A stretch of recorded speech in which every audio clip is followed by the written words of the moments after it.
Hi everyone, स्वागत है सभी का शक्ति अकेडमी में। मेरा नाम शक्ति ठाकुर है।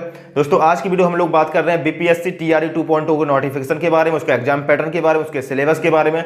साथ ही साथ बीपीएससी के चेयरमैन अतुल प्रसाद जी ने सारी की सारी चीज़ों को डिस्क्लोज कर दिया है कि उसके एग्जाम पैटर्न में काफ़ी आपका चेंज हुआ है। जैसा कि आपका पहले चरण में एग्जाम हुआ था उस प्रकार से बिल्कुल अलग होने वाला है आपका ये वाला एग्जाम टीआरई 2.0। कितनी वैकेंसी आई है, इतनी कम वैकेंसी देखने को क्यों मिली है, जितनी बोली गई उतनी कम क्यों नहीं, उतनी क्यों नहीं मिली है, इन सभी चीज़ों पर हम बारी बारी से बात करने वाले हैं। इसके पहले अगर आप चैनल पर पहली बार चैनल को लाइक करिएगा, वीडियो को लाइक करिएगा, चैनल को सब्सक्राइब करिएगा, कमेंट के माध्यम से अपना क्वेश्चन अपना डाउट पूछ सकते हैं।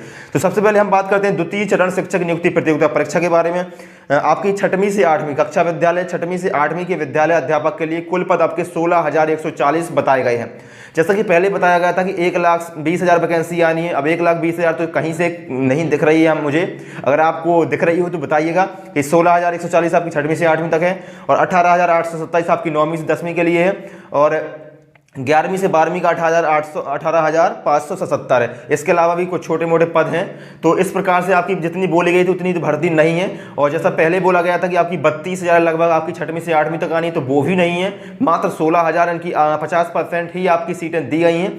तो एक प्रकार से धोखा हुआ है स्टूडेंट के साथ। लेकिन चलो, जितनी आई उतनी ही बहुत है, उतने में हमें संतुष्ट रहना पड़ेगा और इसमें आपको तैयारी करनी पड़ेगी, क्योंकि हमें इसमें जॉब पानी है, एक नौकरी पानी है और अपनी एक सीट पक्की करनी है, तो इसमें पढ़ना तो पड़ेगा ही।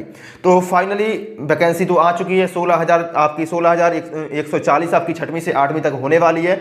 और इसका जो आपका एग्जाम पैटर्न है, एग्जाम पैटर्न को पूरी तरह से चेंज कर दिया है। जैसा पहले आपका पता था कि इसके आपके 2 एग्जाम होने थे, पहला आपका लैंग्वेज का था और दूसरा आपका मेन पेपर होना था। और मेन पेपर से ही आपकी कट ऑफ को बनना था, मेरिट आपकी उसी से बननी थी, उसी से आपका सिलेक्शन होना था। और जो आपको लैंग्वेज का पेपर था वो 100 नंबर का था और उसमें मात्र आपको 30 नंबर ले आके क्वालिफाइड करना था। लेकिन अब आपका जो क्वालिफाइड पेपर था उसको हटा दिया गया है और पहले आपके 2 पेपर होते थे और अलग अलग दिन होते थे, तो स्टूडेंट काफ़ी परेशान होते थे। और अब आपका एक ही पेपर होना है और एक ही दिन होना है, एक ही पेपर होना है और एक ही दिन होना है। अब कितने नंबर का होना है, उसमें कट ऑफ कैसे बनेगी, मेरिट किस प्रकार से बनेगी, कितने नंबर पर सिलेक्शन होगा, कितने पर नहीं होगा, इस बारे में हम लोग बात करने वाले हैं।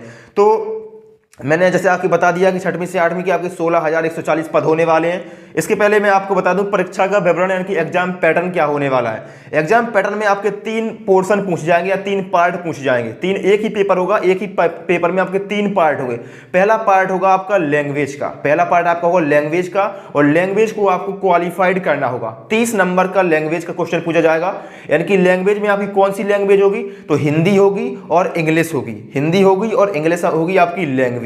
अब हिंदी होगी और इंग्लिश। अब हिंदी आपकी कितनी आएगी, तो हिंदी के आपके 22 क्वेश्चन होंगे और इंग्लिश के आपके 8 क्वेश्चन होंगे। तो टोटल आपके 30 क्वेश्चन आपके लैंग्वेज से होंगे। अब 30 क्वेश्चन में आपका क्वेश्चन होगा कि कितने हमको क्वालिफाइड करने के लिए कितने नंबर चाहिए, तो 30 में से आपको 9 नंबर चाहिए है क्वालिफाइड करने के लिए। अगर आपके 30 में से 9 या 10 नंबर आ जाते तो आप लैंग्वेज में क्वालिफाइड हो जाएंगे और लैंग्वेज के जो अंक होंगे वो आपकी मेरिट में जुड़ेंगे नहीं, वो सिर्फ क्वालिफाइड ही करने होंगे। अब आपका जो मेन पेपर है, मैंने कि पार्ट बी और पार्ट सी, ठीक है, एक ही पेपर में पार्ट ए में आपका लैंग्वेज हो गया, पार्ट बी और पार्ट सी में आपके इससे आपकी मेरिट बननी है।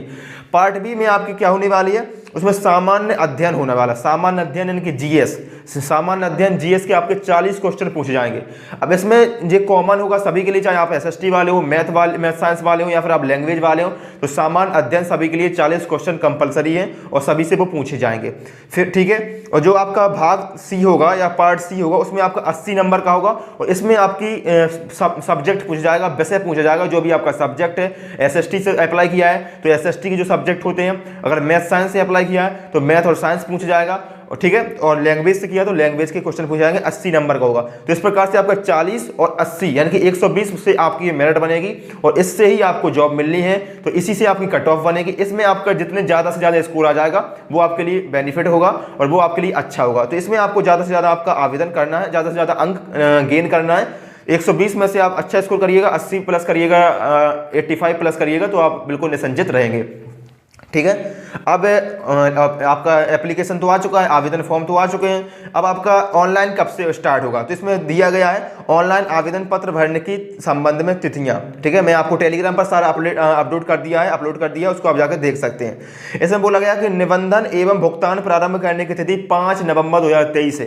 यानी कि निबंधन एवं भुगतान करने की तिथि आपकी कब से स्टार्ट है, तो 5 नवंबर से लेकर 14 नवंबर तक आप निबंधन एवं भुगतान प्रारंभ करने की तिथि है। ठीक है, यानी कि आप अपने भुगतान कर सकते हैं 5 नवंबर से लेकर 14 नवंबर तक आप फीस सबमिट कर सकते हैं। ठीक है, अगर आप विलंब शुल्क के साथ निबंधन एवं भुगतान करते हैं, यानी कि विलंब करते हैं, आप देरी करते हैं, तो फिर आपको विलंब शुल्क लगेगा और फिर आपको उसकी डेट हो जाती है 17 नवंबर 2023, यानी कि 17 नवंबर 2023 तक आप विलंब शुल्क के साथ आवेदन कर सकते हैं। ठीक है, और ऑनलाइन आवेदन प्रारंभ करने की तिथि आपकी 10 नवंबर 2023, यानी कि 10 नवंबर 2023 से आपकी ऑनलाइन आवेदन होने लगेगा, और जो इसकी अंतिम तिथि होने वाली ऑनलाइन की अंतिम तिथि आपकी 25 नवंबर 2023 होने वाली है।